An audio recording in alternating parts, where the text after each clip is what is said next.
1947, dava-se início à sua mediunidade ostensiva e também à sua inigualável pregação evangélico-doutrinária. Sua singular obra assistencial lhe foi apresentada em circunstâncias peculiares. Voltando de trem de uma de suas atividades doutrinárias, ao passar por um dos bairros de Salvador, entrou em transe dentro da seguinte revelação: viu uma área enorme, verdejante, com um belo casario e muitas crianças brincando em torno de um homem de idade. Ao acercar-se desse homem, para sua surpresa, identificou-se. Era ele próprio, mais velho. Ainda sentindo o impacto da revelação, ouviu uma voz que lhe disse: isto é o que farás na tua vida. Dedicar-se à tarefa da educação, contribuir nesse mundo novo, no qual a renovação da sociedade se faz imperiosa. Assim, a Mansão do Caminho foi fundada em 1952 e há décadas vem assistindo permanentemente em torno de 3.000 crianças e jovens carentes. As gestantes recebem cursos de higiene e lactação. Os bebês, enxovais. A creche A Manjedoura atende crianças de 2 meses a 3 anos. O Jardim de Infância Esperança recebe crianças de 4 a 6 anos de idade. A Mansão do Caminho conta com escolas de primeiro grau, que atendem a 1.250 alunos.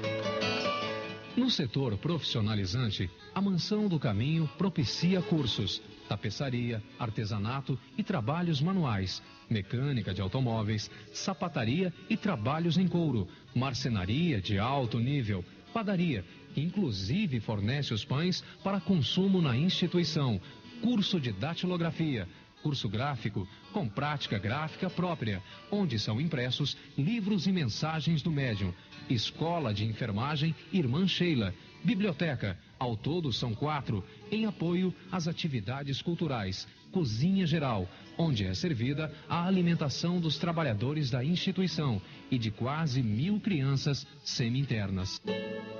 Um centro médico e odontológico, com 16 profissionais, atende 20.000 pacientes por ano. Laboratório de análises clínicas, que realiza em torno de 30.000 exames ano. A Casa da Cordialidade atende a 180 famílias carentes com atividades de sorgimento e recuperação no lar. A Caravana Alta de Souza, fundada em 1948, atende a 320 famílias de extrema dificuldade, idosos, amputados e ex-rancenianos, atendendo ainda em setor especializado, tuberculosos e aidéticos. No cenáculo, funcionam as atividades doutrinárias da Mansão do Caminho e em salas menores, a evangelização infanto-juvenil.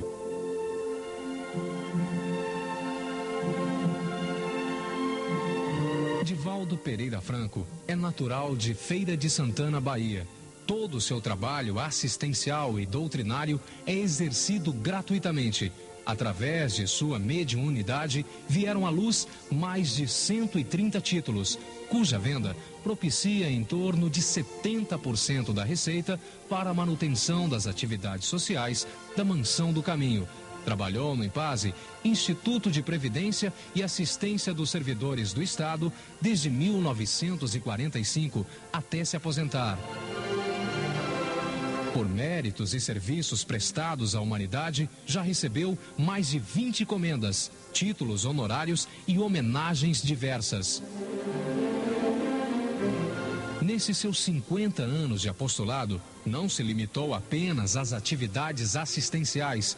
Tem pregado a doutrina espírita nos mais diferentes e distantes rincões da terra.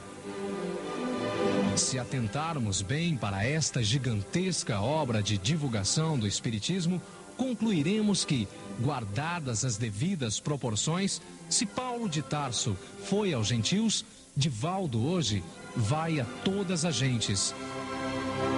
Nos mais distantes países, nas modernas megalópolis, nas capitais famosas, nas pequenas cidades do interior do Brasil, em grandes estádios, anfiteatros, cinemas, templos religiosos, teatros, universidades, em praça pública ou no pequeno salão de um modesto centro espírita. Ei-lo que surge, enfrentando plateias totalmente desconhecidas, para falar das excelências do Evangelho do Cristo.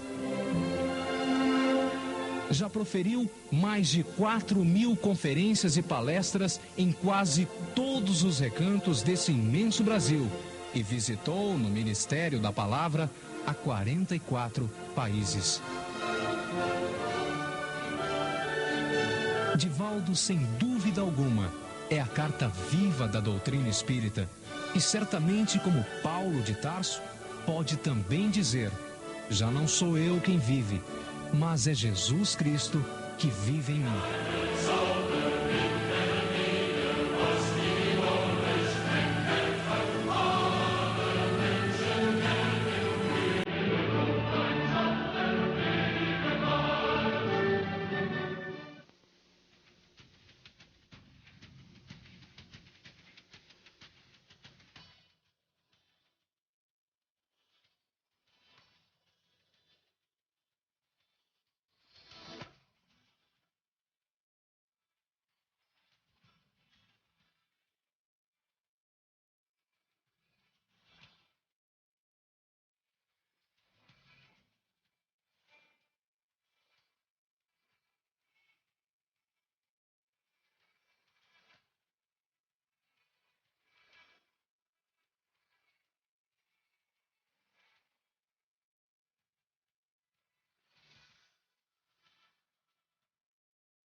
Senhoras, senhores, jovens, queridos irmãos no ideal espírita, que nos abençoe Jesus, o amigo incondicional das nossas vidas.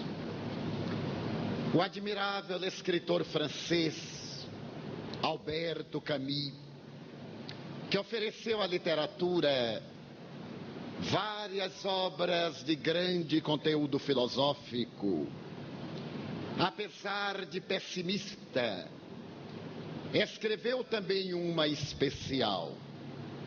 Mais tarde, ela seria transformada em peça de teatro e seria levada à cinematografia. É denominada O Estranho ou Estrangeiro, e narra uma história muito peculiar. Em síntese, e ao sabor da minha própria emotividade, a peça conta a história de um jovem que havia nascido em Paris, que ali se desenvolvera, que se adentrara na universidade, mas apresentava características sui generis. Podia-se até pensar que ele fosse um esquizofrênico. A sua realidade, no entanto, estava exarada numa grande frustração. De alguma maneira, ele se alienara do convívio social e parecia dizer-se que a vida não tinha qualquer sentido. Para ele, a infância havia sido insossa. Havia chegado à juventude sem maior emoção. E naquele momento, quando se lhe desenhava a idade adulta e o amadurecimento se lhe esculpia no comportamento, ele mantinha aquela mesma atitude mórbida, distante, perturbadora para quantos se lhe acercavam. Diga-se de passagem que ele não tinha amigos. Era o indivíduo que deambulava a sós. Já agora na universidade, sem ter emoções, aconteceu o inesperado desencontro com o colega. Nem mesmo ele teve a oportunidade de uma discussão. E, em consequência, ele tomou de uma atitude violenta e matou aquele estranho. Mas o peculiar é que ele não sentiu qualquer emotividade, nem mesmo remorso. Também não desejou evadir-se do lugar do crime. Quando lhe perguntaram se fora ele quem assassinara o amigo, ele asseverou que sim, mas que não se tratava de um amigo. Apenas era um companheiro de escola. Foi levado ao cárcere e nomearam-lhe um advogado, mas ele mantinha uma atitude de indiferença que perturbava. Chegou o dia do julgamento, e naquele momento em que a acusação impiedosamente falava a respeito da sua periculosidade para o meio social, da necessidade que ele deveria ter de pagar uma vida com a sua vida execrável, ele olhava as pessoas como se tratasse da vida de uma outra personagem.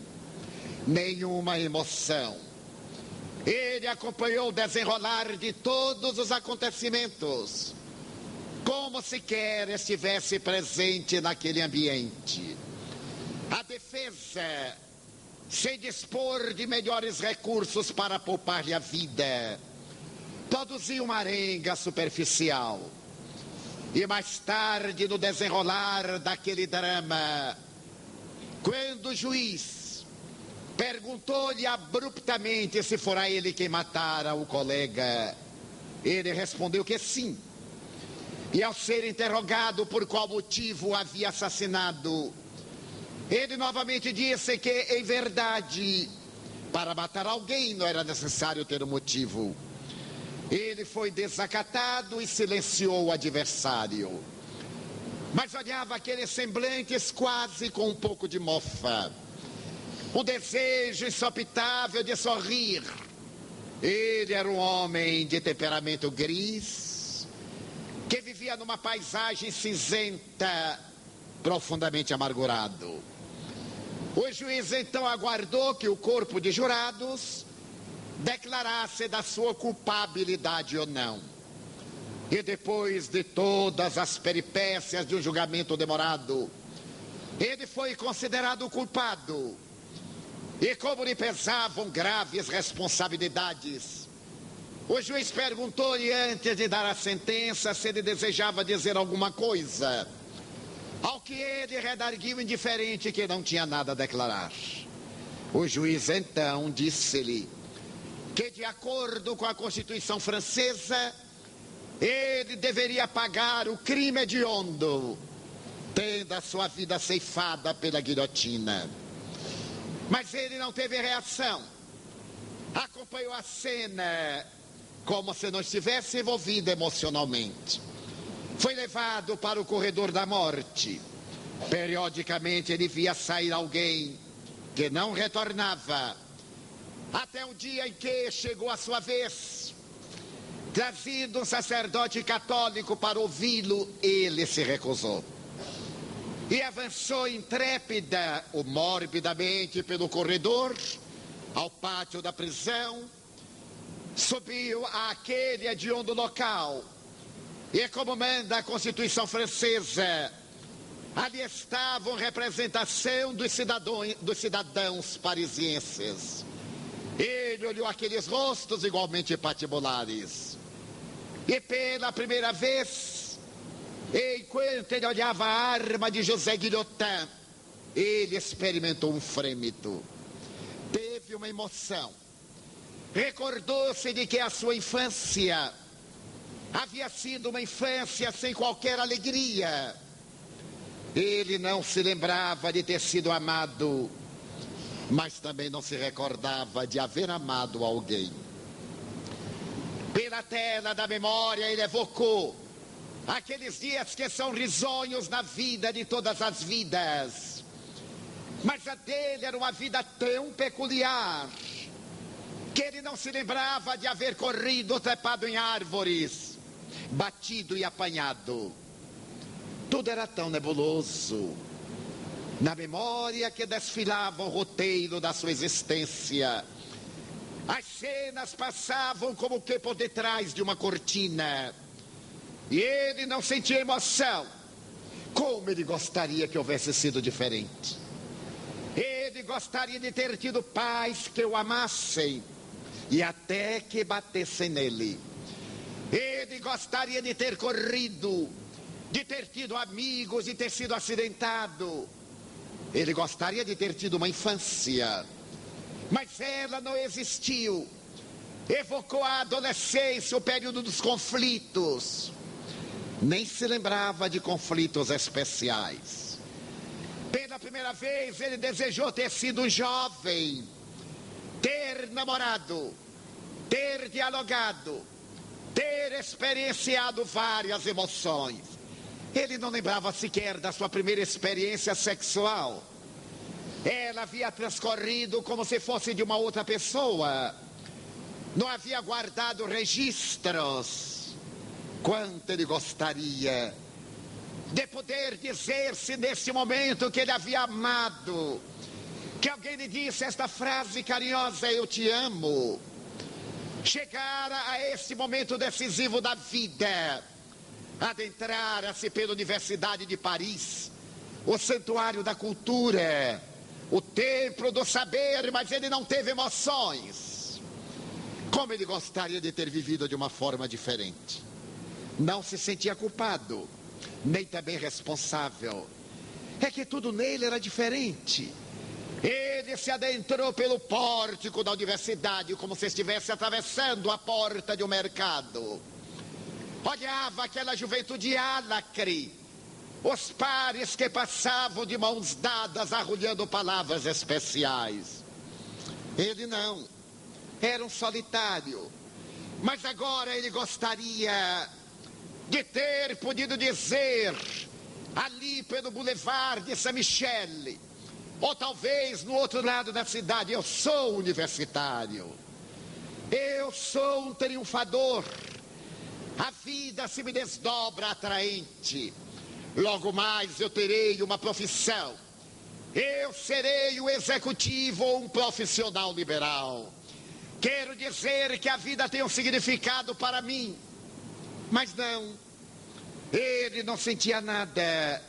Mas agora, se ele pudesse começar tudo outra vez, se tivesse a faculdade de fazer um filme retrospectivo e pudesse reiniciar as experiências e a ser uma criança diferente, uma criança suja, maltrapilha, uma criança irresponsável, mas uma criança, um jovem sonhador cheio de perspectivas, mas um jovem que também amasse.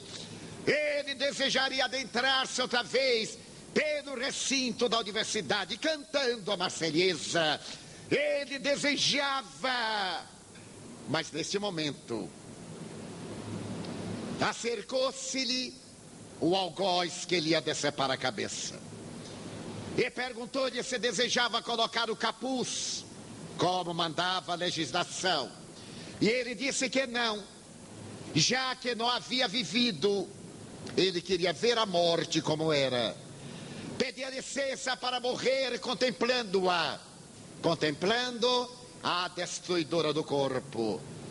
Quando lhe perguntaram se queria as mãos atadas para trás, não. A sua vida fora de uma pessoa escravizada. Ele não era livre. Ele estava algemado daquela situação. E já que não pudera viver em liberdade, queria morrer de mãos livres.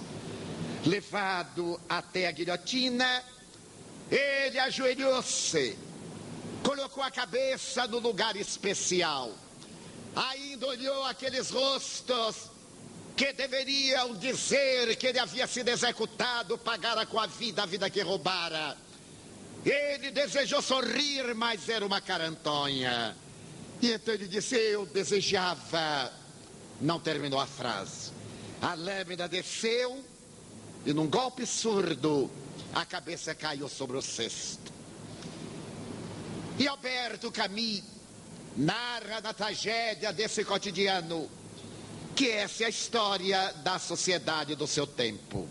A década de 1950.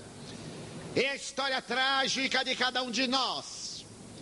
É a história do nosso fracasso, da nossa angústia. E Alberto Camus, que era angustiado, que ofereceu aqui no Brasil Orfeu do Carnaval, que foi transformada em uma peça cinematográfica. Ele pergunta no estridor da sua angústia: por quê? Por que a diferença de destinos? Por que o estranho? Aquele homem era o estrangeiro no país de si mesmo. Era o estranho à sua realidade.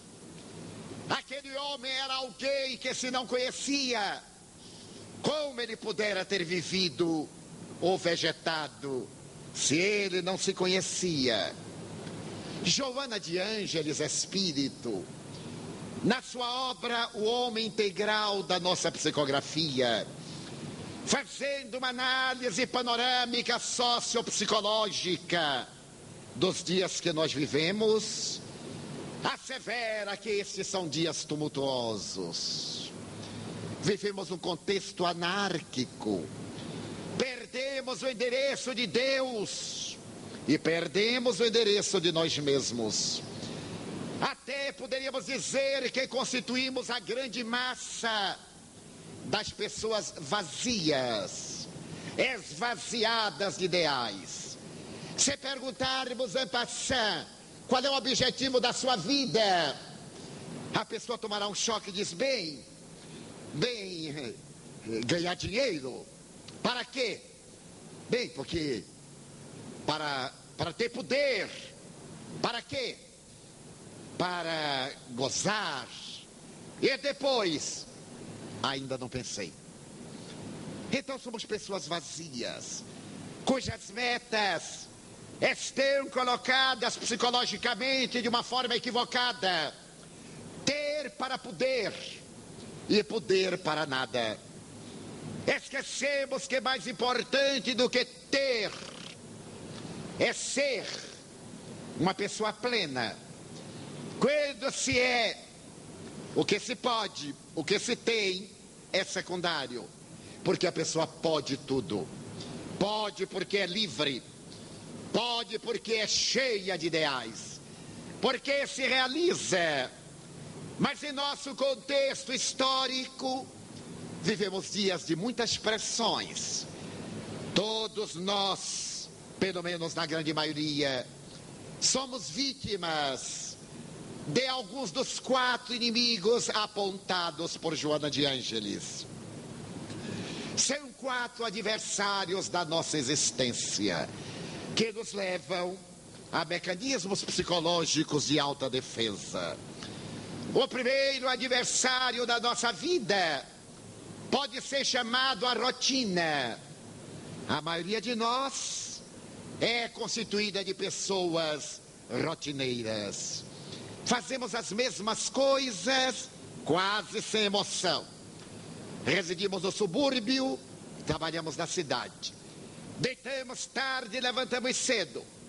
Enfrentamos o mesmo maldito transporte. Retornamos para casa na hora terrível do rush. Perdemos o melhor momento da vida no ir e vir para vegetar quase sem ideal. E como mecanismo de salvaguarda, nós nos deixamos arrastar pela rotina. Não pensamos. Fazemos tudo mais ou menos automaticamente. Acordamos na mesma hora, pegamos a mesma condução, vemos as mesmas caras. Não as mesmas, elas envelhecem. As mesmas pessoas. Vemos o mesmo trabalho, comemos o mesmo lanche. Programamos ir a uma praia no próximo domingo. Programamos, e aquilo vai levando a rotina. E a rotina é ferrugem no mecanismo dos ideais. Quando eu era funcionário público, e tinha uma colega que era o protótipo da rotina. Uma moça de 30 anos, que naquela época era uma condenada. A mulher que chegava aos 30 anos e não casava era uma balzaquiana. A palavra era cruel. Quando chegou a tese da mulher de 30 anos de Honoré de Balzac, veio naturalmente essa conotação deprimente. Ela é balzaquiana, quer dizer, merece morrer. Mas antes de chegar no Brasil, já existia um rótulo deprimente. É solteirona, que era uma praga pior do que ser solteira. E a minha amiga tinha 30 anos, era, portanto, balzaquiana, era solteirona. Mas ela era um relógio suíço. Ela chegava diariamente 10 minutos antes da hora de bater o ponto. Saía exatamente 10 minutos depois da hora da abertura do ponto.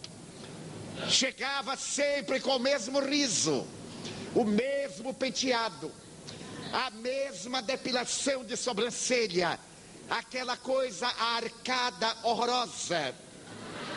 E se vestia normalmente, saia preta, blusa branca. Bem, ela variava, blusa preta, saia branca. E se mantinha, era uma excelente pessoa. E ela me dizia assim: eu sou uma pessoa disciplinada. Você imagine que eu deito na mesma hora, que eu levanto na mesma hora. Porque é ideal a pessoa deitar com os galos e acordar com as galinhas. Aquilo me parecia profundamente estranho. Por que tem que deitar com galinhas e galos? Podia deitar pelo menos com paquidermes, com outra coisa qualquer. Mas era a sua forma de rotina. E havia momentos que eu admirava. O chefe reclamava, ela olhava superior e dizia aos homens.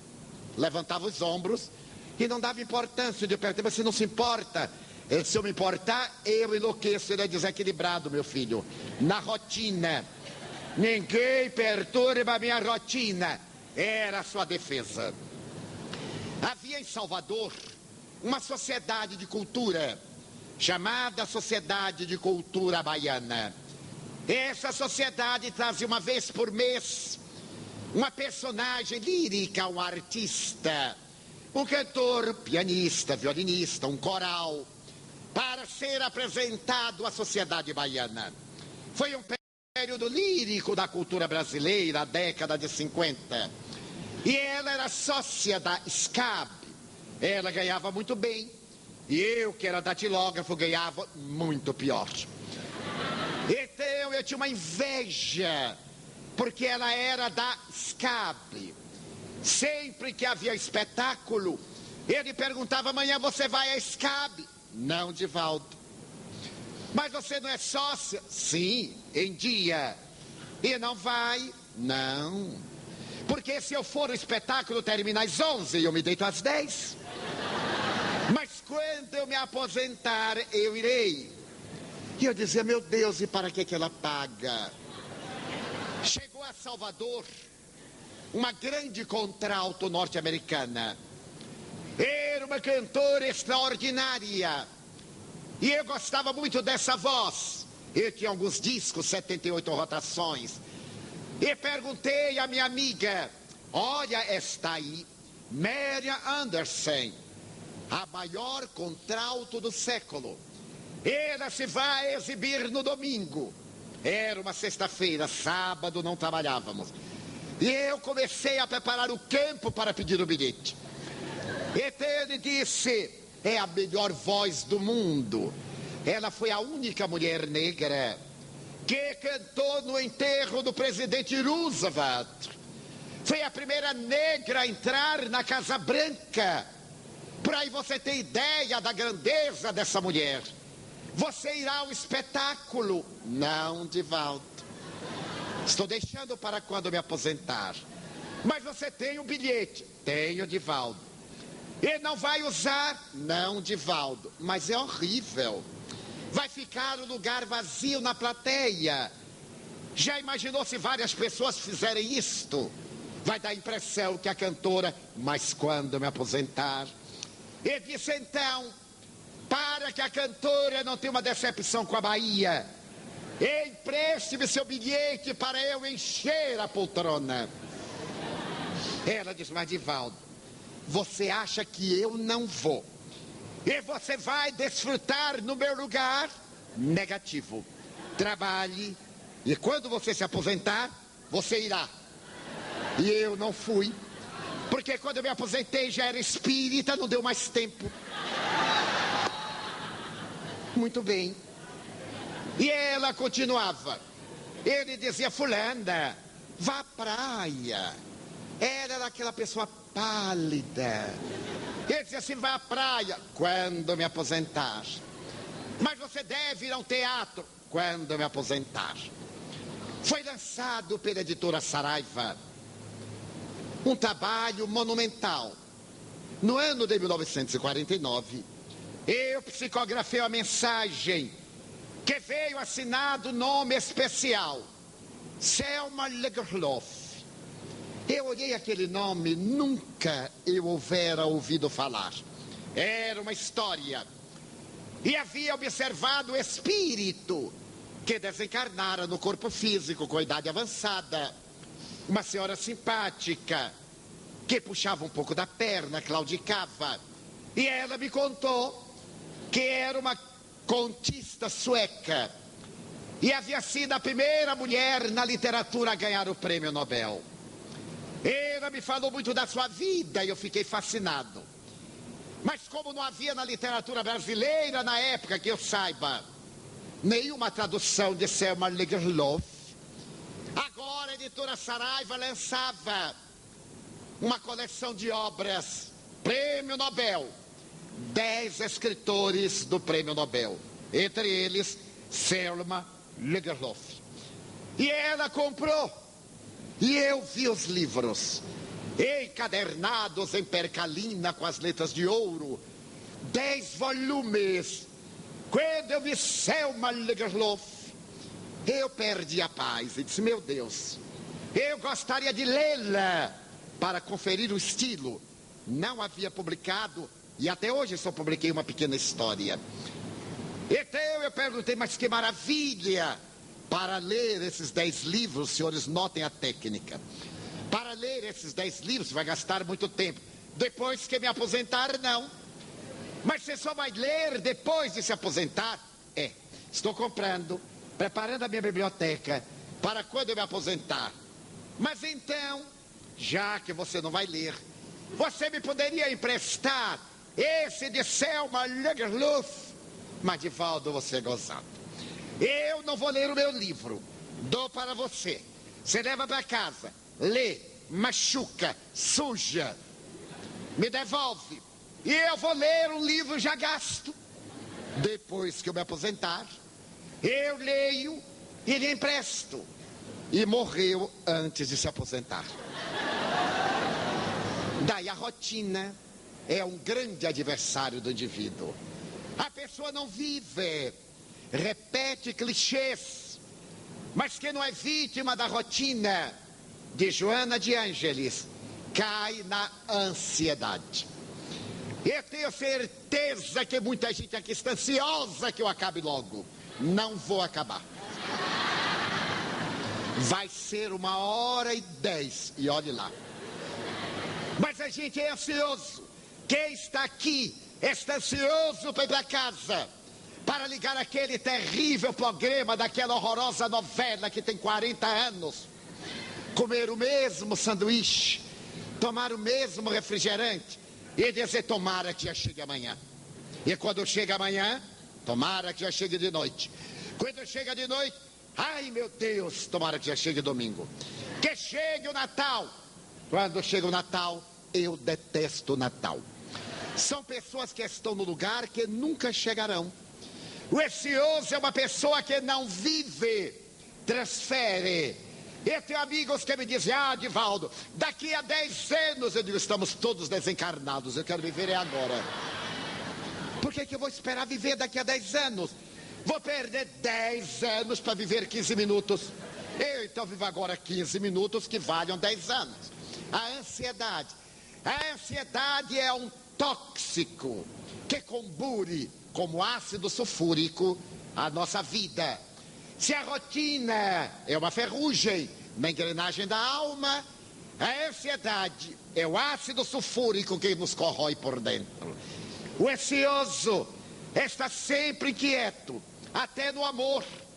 Ele vai pegar a mão, já pensa em beijar. Vai beijar, já pensa amanhã. Chega amanhã, ele já pensa que é muito grave ter filho e vai embora. Então não pega na mão. A ansiedade. Nós vemos ansiedade nas ruas. As pessoas estão correndo para lugar nenhum. Eu tenho um exemplo disso impressionante já há vários anos. Eu estava certo dia no centro de São Paulo e caminhando bem tranquilo, dispunha de tempo, quando eu vi passar um amigo no sentido contrário. Então eu gritei: olá, fulano. Ele parou e fez: olá, Divaldo, tchau. Eu disse: mas ainda nem cheguei e ele já se despediu.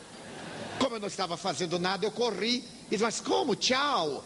Em italiano, tanto é chegada como é saída, como é muito obrigado. Qual é o seu tchau? É seja bem-vindo, vá depressa ou fique comigo.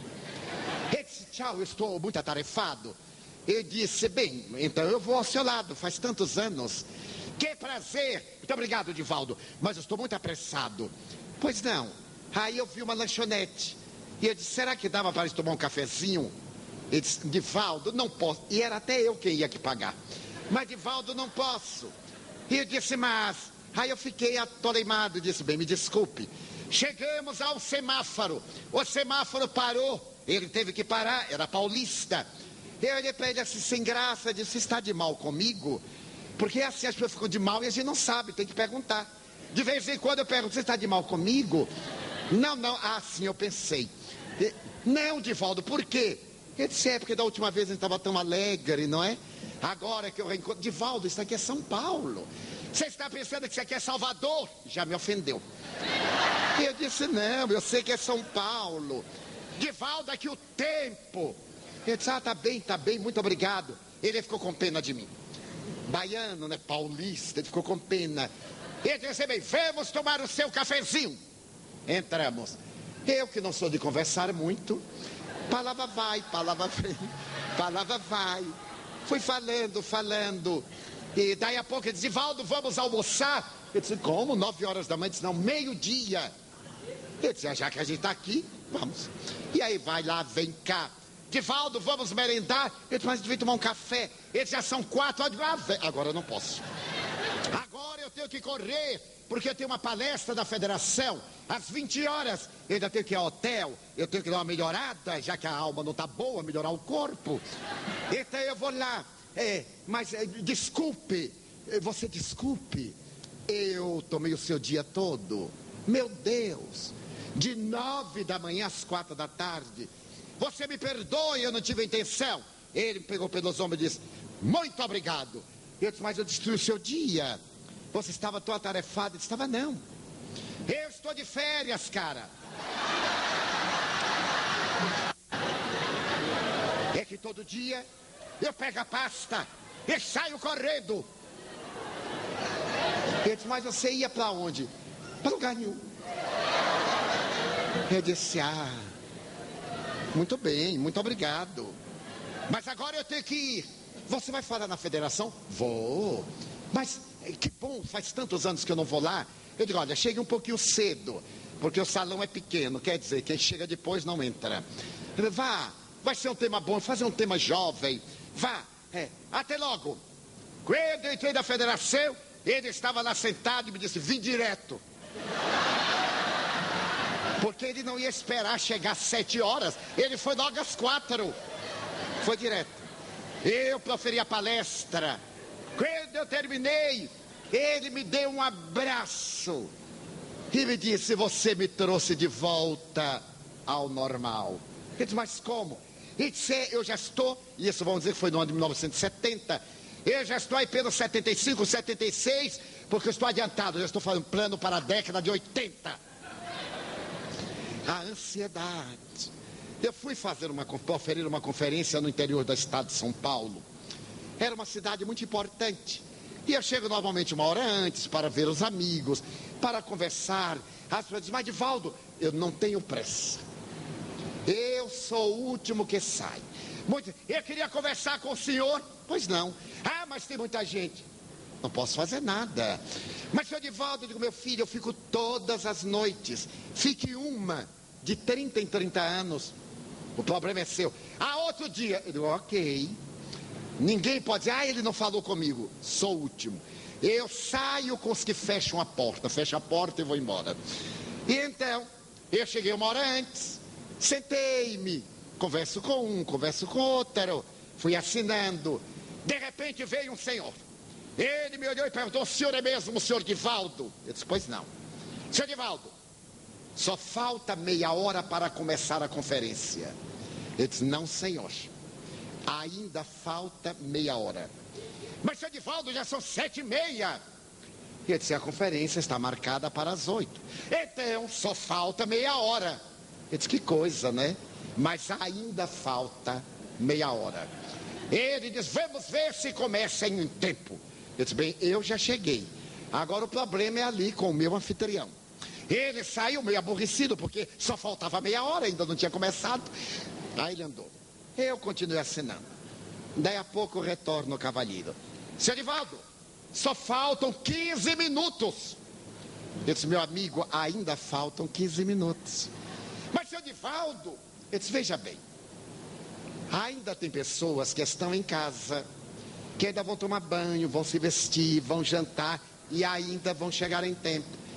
Mas, seu Divaldo, só 15 minutos. Eu digo, meu senhor, ainda 15 minutos. Ele ficou nervoso. Eu digo, o senhor sabe quantas pessoas morrem por segundo? Não, senhor. Eu digo, segundo as estatísticas americanas, 7.500 pessoas morrem cada segundo. Veja quanta gente ainda vai morrer. 7.500 vezes 60 vezes 60. É capaz de morrer o auditório todo e eu também. Ele me olhou e fez, Ave Maria, e saiu correndo. 8 horas eu vim à mesa, como aqui. Houve a abertura. Passaram-me a palavra às 8h10. Quando eu me levantei, ele me olhou, eu olhei. Ele olhou o relógio, como eu disse, vou te controlar. Muito bem. E eu comecei a falar. De repente o homem olhou, eu olhei. Se havia passado 5 minutos. Aí eu fiquei com pena dele. Ele disse, ele vai olhar 14 vezes. Porque eu só vou acabar daqui a 1h10. E aí não olhei mais para ele. Quando eu terminei, ele subiu correndo, deu-me um abraço. Mas, seu Divaldo, o senhor fala, hein? Eu disse, o senhor já viu e ouviu algum orador mudo? Convidaram-me para falar, meu senhor. Mas o senhor fala. Falou quase 2 horas. Eu disse, não, senhor. Falei exatamente 70 minutos. Porque eu sei que o seu relógio é bom. É relógio suíço, fabricado em Foz do Iguaçu e vendido em Cidade del Este. Mas o meu é suíço mesmo. Comprei lá. 70 minutos. Veja bem, eu comecei às 8h10, são 9h22. Mas, seu Divaldo, pareceu que demorou 2 horas. Eu disse, porque o senhor não prestou atenção. Se o senhor tivesse acompanhado o meu raciocínio, viria que foi rápido. Seu Divaldo, eu prestei atenção.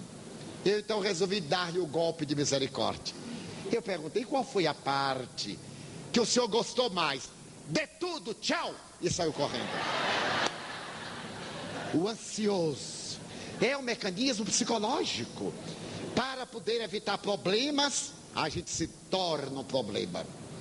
O terceiro inimigo da criatura humana é o medo. Felizmente aqui no Rio de Janeiro ninguém tem medo.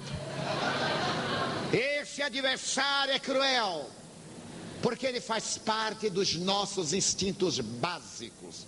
Nós agredimos porque temos medo de ser agredidos. Todo delinquente é um covarde.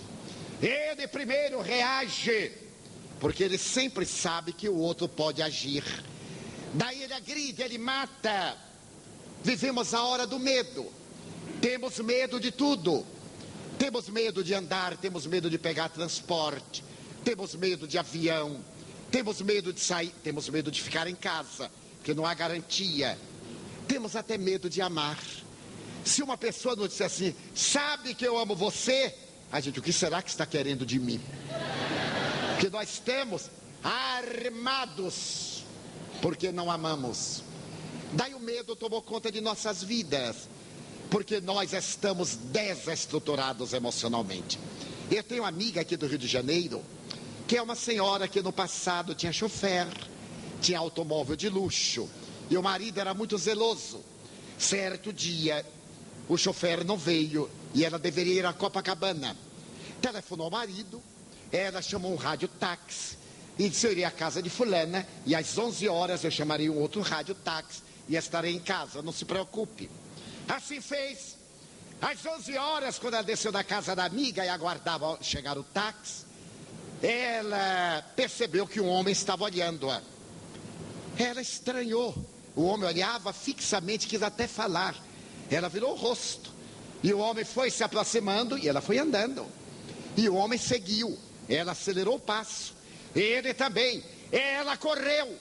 Quando ela correu, ele gritou: louca, sou eu, teu marido? O medo. A que ponto chegamos? O medo é tão cruel que nos obnubila a razão. Então é necessário que nós nos equipemos de paz, de absoluta paz, que não tenhamos a irradiação do medo. Eu tenho uma amiga que foi atravessar um viaduto em Salvador, foi assaltada na entrada do viaduto e foi assaltada na saída do viaduto. Quando o segundo assaltante chegou, ela disse: agora vá atrás do seu colega que acaba de me roubar. Porque atrai a mente. Há pessoas que têm um especial sabor para bandidos. Atrai, porque tem segurança. A doutrina espírita me ensinou que somente me acontece o que eu devo. E se eu não dever, não me acontecerá. Se eu dever, eu não me pouparei. É óbvio que eu não vou ao meio de delinquentes, a um lugar suspeito. Não procuro relacionamento com pessoas promíscuas. Trato-as bem, precaveio, mas não tenho medo. Já viajei por 2.100 cidades de 54 países. Pois fui assaltada aqui no Rio. O assalto mais delicioso do mundo. Porque foi na época que ninguém assaltava, eu sou pioneiro. Em 1971, no Flamengo. Quando o bandido saltou e me abraçou, eu pensei que era um amigo. Porque espírita é assim, a gente vai andando, ele agarra a gente. Quando me agarra, eu fico bem: olá. Como eu não sei quem é, eu espero que se declare. Ele então me abraçou, colocou uma coisa aqui, outra cá. Eu fiz assim: olá. Ele disse: é um assalto. Eu disse: ah, coitado, perdeu a noite. Porque me assaltar é falta de tempo. É uma larga história, mas cuja síntese é muito curiosa. Porque ele disse: estou com a faca da sua barriga.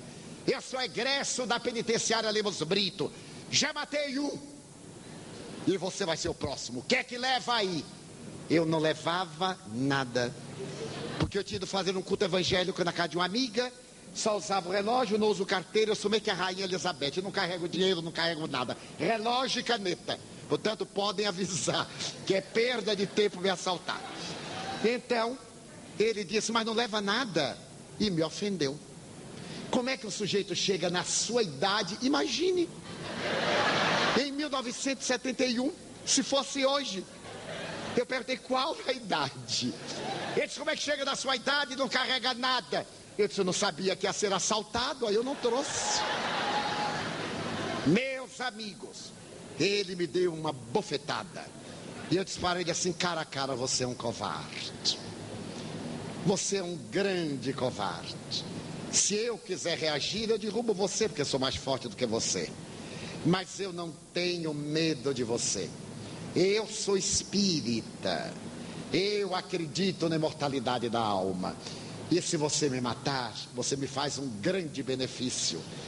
Porque eu entro na vida como vítima, mas o assassino vai ficar aqui para ver como é bom. Nesse momento eu vi a mãe dele desencarnada.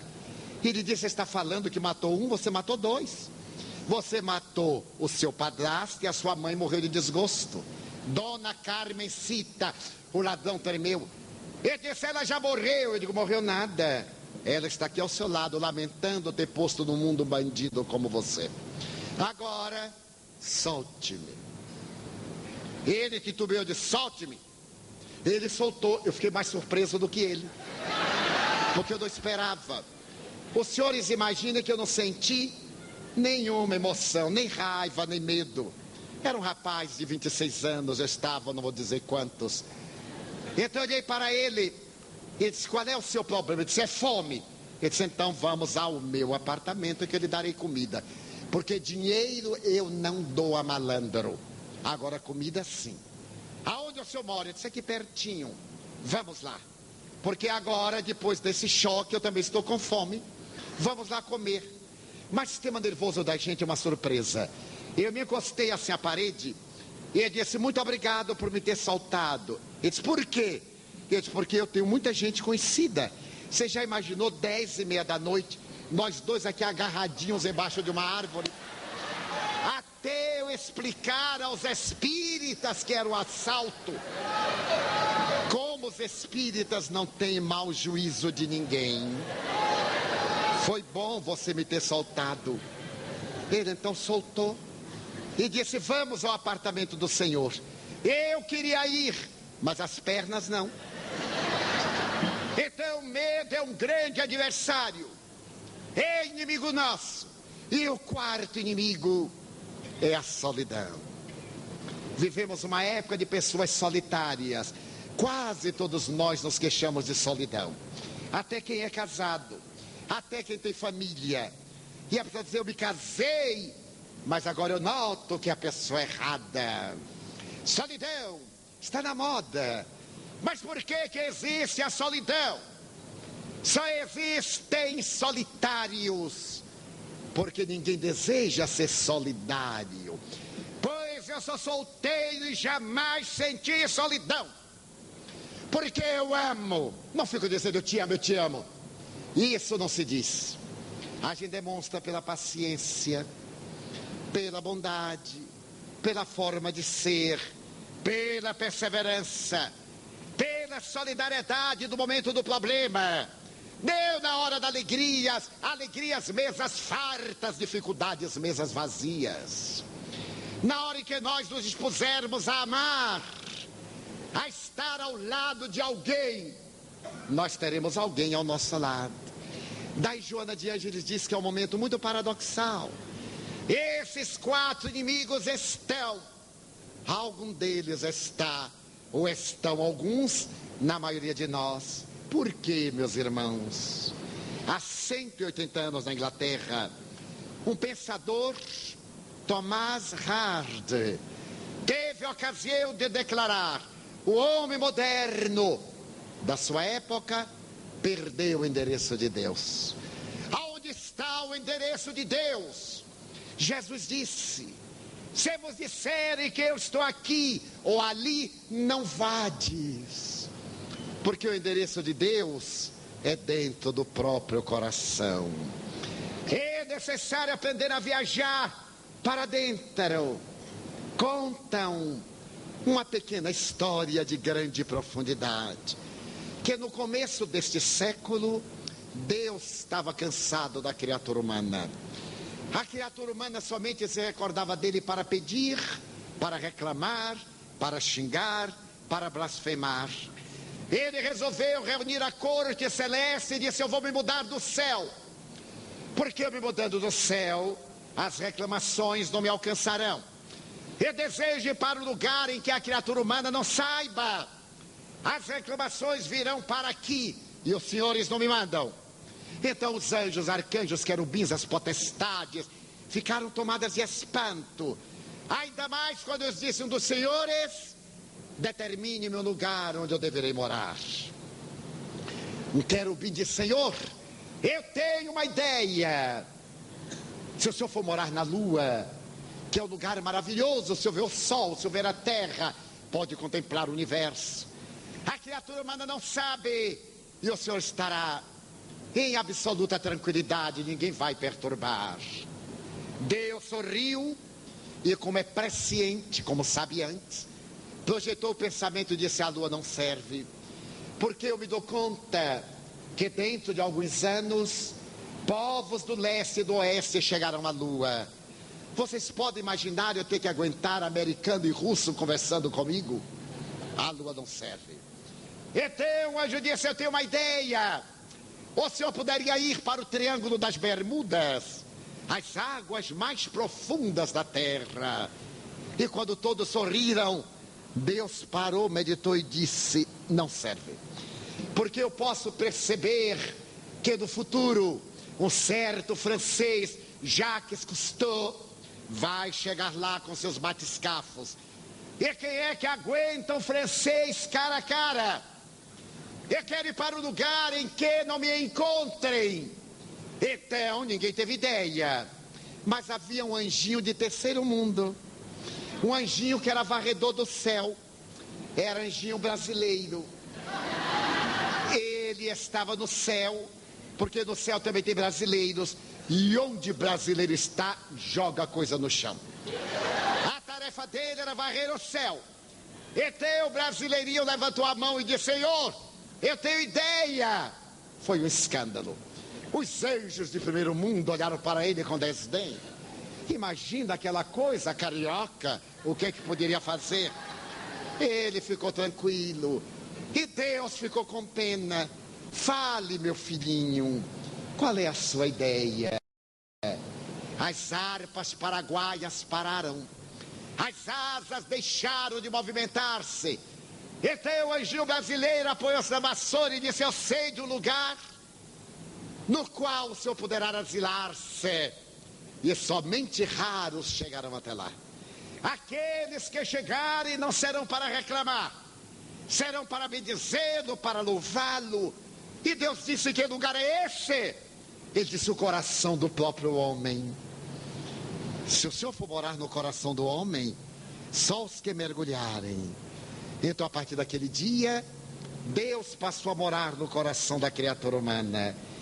E para encontrar não é necessário sair-se, porém autopenetrar-se, fazer silêncio. Como dizia Blaise Pascal, Deus está emboscado no coração. Como disse Jesus, o reino dos céus está dentro de vós e não vem com aparências exteriores. Então a doutrina espírita, que é a volta de Jesus Cristo à terra, que é aquele consolador prometido, vem dizer que a nossa vida não pode ser vazia, nem esvaziada de objetivos. Provavelmente não teremos a missão de Madre Teresa de Calcutá ou de Albert Schweitzer, mas teremos a missão de auto-iluminar-nos. E observo companheiros que vivem atordoados: qual será a minha missão? Qual será a minha missão? Perguntando aos outros que também não sabem a deles. A missão de cada um de nós é a da auto-iluminação. Que vos adianta ganhar o mundo e perder a alma, disse Jesus. O Espiritismo veio para descerrar-nos os painéis de luz e triunfarmos com Deus interno, através das reencarnações, adquirirmos a experiência, a certeza de que a vida é única e indestrutível. Entramos no corpo pela porta da concepção, saímos do corpo pela porta da desencarnação, continuando na vida. A tarefa agora interrompida não se vai fenecer. Nós voltaremos para dar-lhe prosseguimento. Mas não é justo postergar a hora de começar, deixar para amanhã a tarefa de hoje, planejar uma missão extraordinária. Quantos companheiros vêm e me dizem: ai, eu queria construir uma casa, um centro, uma creche, mas não sei por onde começar. Eu digo: não construa, nem você sabe. Só porque está na moda fazer casas vazias para os outros trabalharem. Se você quer começar uma creche, coloque uma criança dentro de casa, adquira experiência. Mas nós queremos uma creche com 200 para ter o nome exibido neste painel do personalismo destruidor. Não é pelo muito que nós seremos vistos, é pela qualidade. Talvez aquele que aparentemente não fez nada, este foi o grande missionário. Há muito tempo eu li uma história comovedora de um homem americano que era tido como sovina. Ele estava mais ou menos mal vestido para a sua condição social. E tinha um hábito que ninguém entendia. Ele saía sempre com um saco de moedas. E voltava para casa com um saco de moedas. E era tido como um indivíduo profundamente avarento. Depois que ele morreu, no seu velório, apareceram mendigos, crianças abandonadas e sujas. Apareceram pessoas estranhas para louvá-lo. Ele tinha um hábito salutar de se misturar com os infelizes e repartir da sua abundância. Levava o saco de moedas, mas ele voltava com o saco de moedas, sim, porque antes de vir, ele passava no banco e trocava cédulas por moedas, para no dia seguinte pela manhã tê-las cambiadas para facilitar. Ninguém sabia, mas não era importante que ninguém soubesse. Ele sabia, porque o bem faz bem a quem pratica o bem. Quando o bem é badalado, é aplaudido, é decantado, não é bem. É um exibicionismo formalista, personalista, egotista. Então há pessoas que estão fazendo bem aos outros. Visitei um dia uma instituição de caridade e a senhora me dizia: não aguento mais, estou morta. Você imagina, os pobres começam a chegar cedo. É pobre que não acaba mais. Estou desesperada. Eu disse: abandone, minha filha. Mas Divaldo, você me mandaram abandonar a caridade? Eu digo: não, abandonar o estresse. A caridade está lhe fazendo mal. Não é possível que o bem faça mal. Você está fazendo a caridade porque quer. Ninguém mandou. Você elegeu. Então não reclame. Faça com prazer até o limite das suas forças. Está no Evangelho segundo o Espiritismo. Joana de Ângeles me diz: quem faz o que pode, fez o máximo. Se eu pegar aqui um jovem e disser: vamos correr até o largo que tem ali, vamos. Ele sai numa disparada e eu vou mais ou menos, quando chegar ao portão, eu tenho que me apoiar no portão, porque eu sou cardíaco, não aguento correr. Ele vai e volta. Quem ganhou fui eu, porque ele era forte, ele podia retornar. Eu fui até onde as minhas resistências me permitiram. Então eu tive muito mais possibilidades do que ele, o limite das minhas forças. Daí a nossa missão é da autoiluminação. Quanta gente quer salvar o mundo e está perdendo a família dentro de casa. Não sai das creches, das casas de caridade, e dentro de casa tudo degringola. Quem é o nosso próximo? É aquele que está mais perto de nós. E o próximo mais próximo é a família. Mas quando nós encontramos esse irmão, que é o nosso próximo perto, podemos agora amar ao nosso próximo mais distante. O Espiritismo veio falar palavras de luz. Veio conclamar-nos a uma atitude otimista. Não temer. Eu fui amigo de uma senhora na terra que morava na cidade de Boa Esperança, em Minas Gerais. Quando eu lá fui a primeira vez, ela disse: eu não sei como você viaja de avião, Divaldo. Na década de 50, nem era um avião, era aqueles Douglas Caicai. E ela disse: como é que você não tem medo? Eu digo: minha filha, eu sou fatalista. Eu não vou morrer de avião, porque eu nunca entrarei num avião. Anos depois, criou-se um aeroclube na cidadezinha. E um teco-teco sobrevoando a cidade caiu em cima da casa dela, matou-a deitada na cama. Ela morreu de avião. Então, a grande proposta da doutrina espírita é libertar-nos. Somos pessoas livres e não algemadas. Não devemos ter medo. Joana ainda diz no mesmo livro que o medo é natural. O desconhecido provoca expectativa. É natural que o estranho venha até mim e eu me interrogue: será um bandido ou não? São dias difíceis, mas eu vou me equipar de paz para desarmá-lo. Se ele chegar agressivo e disser, você é um ladrão. Pois não. Qual é o problema? Você é um anjo. Qual nada, meu amigo. Qual é o problema? Quando estamos bem, ninguém nos faz mal. Quando estamos mal, nós é que fazemos o mal. Quebramos a rotina. Porque quem encontrou Jesus nunca mais é o mesmo. Muita gente já ouviu passar, mas quem o encontrou vis a vis, quem se deixou penetrar pelos seus olhos brandos e pacíficos, nunca mais é o mesmo. Não há rotina. Eu estava desenganado da medicina, com poucos dias de vida física. Era dia de reunião mediúnica, uma angina insuportável. Havia tomado vasodilatador, estava com dor de cabeça.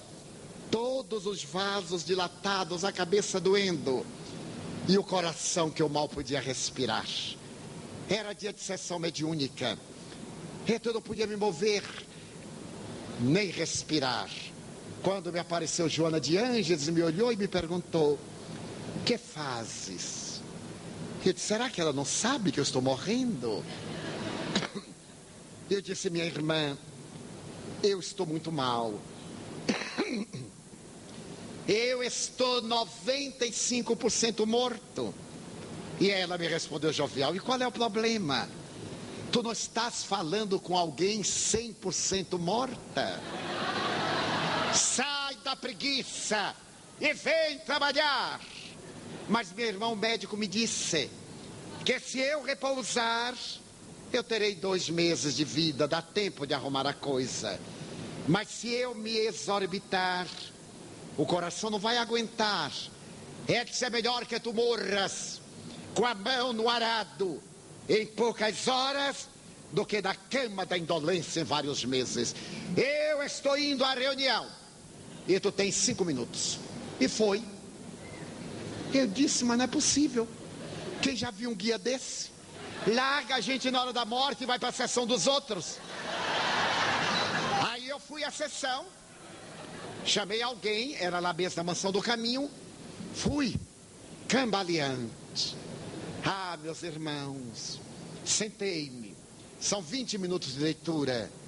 À medida que os amigos foram lendo, um bálsamo, eu fui repousando.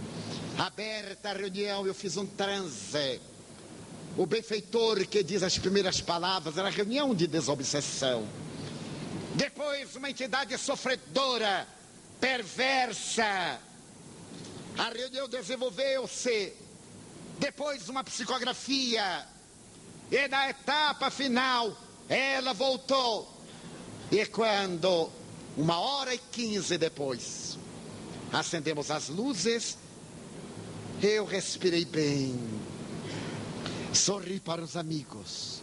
E ela me apareceu no lado extremo da mesa oposta. E agora, como estás? Eu disse, 95 bem. Agora, depois do dever, vai repousar. Primeiro o dever, porque repouso é rotina de gente inútil. Daí a doutrina espírita nos dá o pão de vida. Como solidão, com tantos solitários. Saiamos do nosso egoísmo. Não queremos que nos amem. Amemos. Não esperemos que venham a nós. Vamos nós. Acerquemo-nos. E veremos que não há solidão. E por que a sua ansiedade? A cada dia bastem as suas aflições. São palavras dele. Porque viver o amanhã que talvez não chegue. Eu aprendi durante a doença a viver os próximos 10 minutos. Se alguém vier aqui de Valdo, porque da palestra de amanhã, vamos ver. Vamos ver o quê? Vamos ver. Ah, eu te vejo domingo. Vamos ver. Tenho esse hábito. Porque não é importante que eu esteja lá domingo. É importante que eu esteja bem aqui agora. Já que reservamos este momento para agora, vamos vivê-lo. e para o próximo agora, o próximo domingo, o ano 2010, que eu espero chegar, o próximo. A doutrina espírita é uma luz de luar, clareia sem queimar, é um bálsamo, a certeza de que não estamos a sós, de que eles interferem em nossa vida, de acordo com a nossa onda mental. Se pensarmos no mal, estaremos com entidades perversas. Se pensarmos na vulgaridade, com espíritos promíscuos. Mas se pensarmos no bem, com os mensageiros da luz. É uma questão optativa. Eles interferem em nossa vida. Então nós seremos aquele estranho, aquela personagem sonsa. Se a nossa vida até agora não teve sentido, demos sentido à nossa vida agora. Saiamos daqui sorrindo. Se alguém nos é antipático, ou se temos alguém com quem estamos algo inimizados, na saída, demos uma tropeçada nele. E ele diz assim, qual é o caso? Ele diz assim, oi, desculpe. Se a gente deixou em casa um problema, que não aumente o problema quando chegar. Se a esposa não concorda, nós chegando diz assim, ai bem, não há mulher que aguente, ai bem, você não sabe o que perdeu, eu imagino. Ela não imagina não, foi muito além, foi tão bom que eu lhe trouxe um presente, passei ali na padaria, ele trouxe este pão. Mulher adora presente, principalmente comida. Então, se é a mulher que o marido não gosta, ou ela está com suspeita, ou ele não é fiel, não entre em atrito, reconquiste-o. Ele é que é infeliz, não é a vítima. A vítima é abençoada, ela resgata, ela se liberta. O algoz é que é o desventurado, cada consciência. Ela chega em casa, olhe bem para a cara do adúltero, dê uma olhadinha como que não quer nada e diga assim, olá, ladrão, hein? E diga, que bom, meu bem, vamos tomar um cafezinho. Custa tão pouco ser gentil. Nas psicoterapias da saúde, a terceira recomendação é esta: seja gentil com você. Nós não somos. Nós somos gentis com os outros para conquistar os outros. Hoje me deu a ideia de comprar umas rosas. Então eu fui andando a uma casa de flores perto do lugar em que eu estou. E disse ao rapaz, dê-me uma dúzia de rosas. Ele disse, para presente? Eu disse, sim. Para presente de uma pessoa muito amada? Eu disse, muitíssimo. Olha, vai custar mais caro. Eu digo, mais vale. Não é um presente? Ele disse, é. Para quem é? Eu disse, uma pessoa muito querida. Ele me olhou bem e disse, namorada. Até fiquei contente de ele achar que eu ainda estou nessa fase. Para uma namorada. Eu disse, muito mais. Ah, já sei, já sei. O senhor é casado, não é, Edson? Ah, já entendi. Ele disse, o que é que você pensa? A outra. Eu disse, exatamente.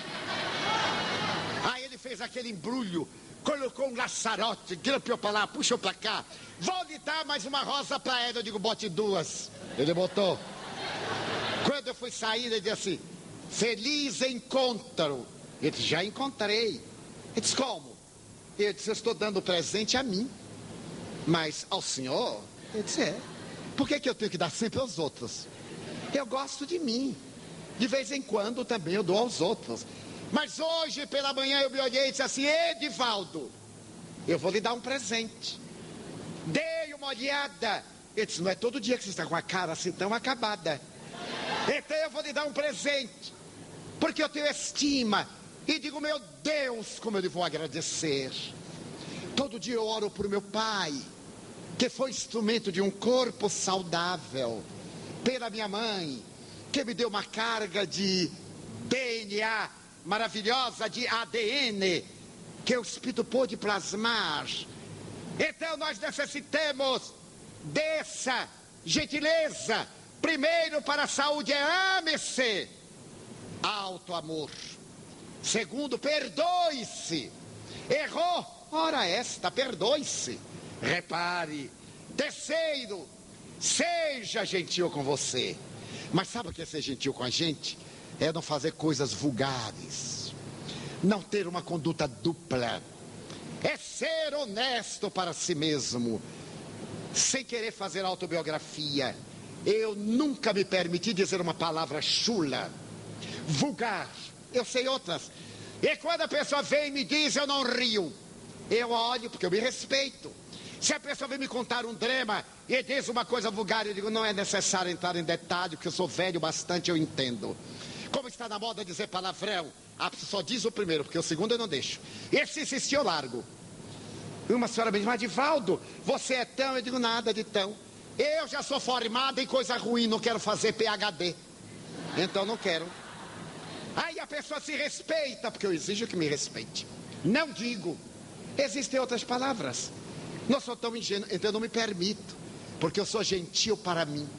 Então é claro, não é fácil. Posso sintonizar com os benfeitores.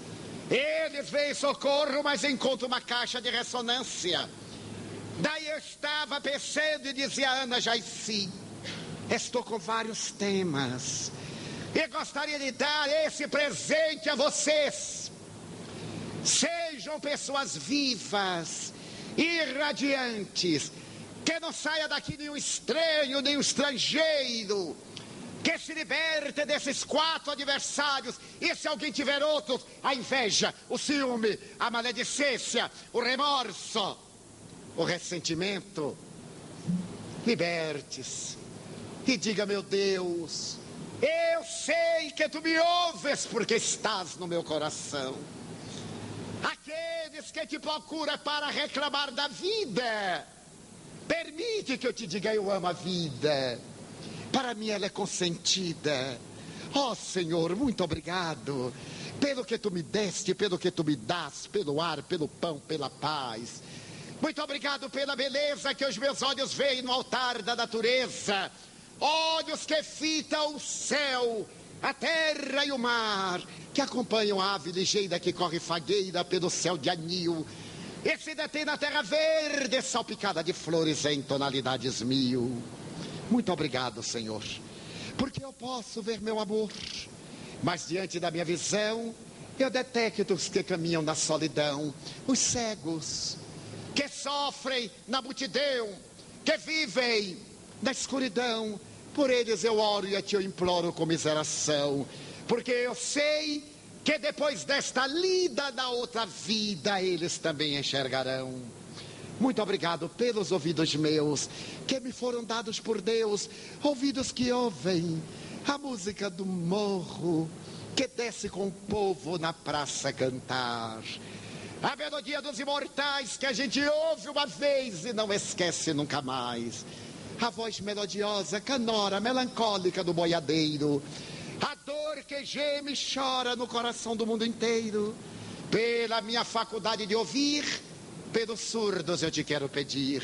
Eu sei que depois desta prova, na vida nova eles também escutarão. Muito obrigado pela minha voz, pela sua voz, pela voz que canta, mas também pela voz que ama, que alfabetiza, que ilumina, pela voz que trauteia uma canção e que o teu nome profere com sentida emoção. Diante da minha melodia, eu te quero rogar pelos que sofrem de afasia. Eles não falam de noite, eles não cantam de dia. Eu oro por eles. Eu sei que depois desta dor no teu reino de amor cantarão. Obrigado pelas minhas mãos, mas também pelas mãos que aram, que semeiam, mãos que agasalham, mãos de amor, de ternura, mãos que libertam da amargura, mãos que apertam mãos, mãos dos adeuses, mãos que limpam feridas, que enxugam lágrimas, suores das vidas, pelas mãos que atendem a velhice, a dor, o desamor, pelas mãos que no seio embalam o corpo de um filho alheio sem receio, e pelos pés que me levam a andar sem reclamar. Muito obrigado, Senhor, porque eu posso caminhar diante do meu corpo perfeito. Eu te quero louvar, porque eu vejo na terra infelizes, aleijados, amputados, marcados, deformados, paralisados, e eu posso andar, oro por eles. Eu sei que na outra reencarnação, depois desta expiação, eles também dançarão.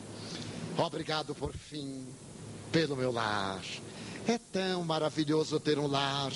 Não é importante se esse lar é uma mansão, ou se está numa favela, se é um ninho, um grabato de dor, um bangalô, uma casa no caminho, seja lá o que for. Mas é importante que dentro dele exista a figura do amor. O amor de mãe, ou de pai, de mulher, ou de marido, de filho, ou de irmão. A presença de um amigo, alguém que me dê a mão, porque é muito triste viver na solidão. Pelo menos a companhia de um cão. Mas se eu a ninguém tiver para me amar, nem um teto para me agasalhar, uma cama para repousar, nem aí reclamarei, nem maldirei. Pelo contrário, eu cantarei: obrigado, Senhor, porque eu nasci. Muito obrigado, porque creio em Ti. Pelo Teu amor. Obrigado, Senhor, pela sua atenção. Muito obrigado, senhores.